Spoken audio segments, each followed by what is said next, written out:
Hai hai hai, assalamualaikum. Ada mak lagi besti. Ceritanya siang ini tuh dari Kak Jajan di Alfamart. Di sini sebelumku pulang singgah Kak dulu di penjual sayur. Kebetulan itu di rumah habis ke lombokku dengan bawangku besti. Jadi singgah Kak di sini sebenarnya tuh mau Kak pergi pasar, tapi besok Nah itu di rumah habis sekali mi. Jadi di sini tuh singgah Kak beli. Singkat cerita ini sampai mak di penjual sayur. Di sini Pak suami pesan-pesan mi apa mau nak beli. Rajin kita Pak suamiku tidak malu-malu kita pergi beli sayur. Suami tak iya semua malu-malu ki. 5.000 jenis semua aku beli besti. Lombok, bawang merah dan putih. Yang penting ada dulu karena besok pergi jak pasar toh. Bumbu-bumbu penting ini bela kalau tidak ada kini di resep makanan hambar gitu masakan.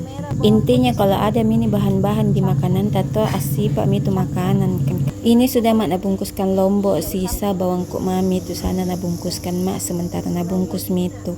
Nah pilih-pilih dulu itu sana bawang kayak mana bagus baru nak kasih masuk di kantong.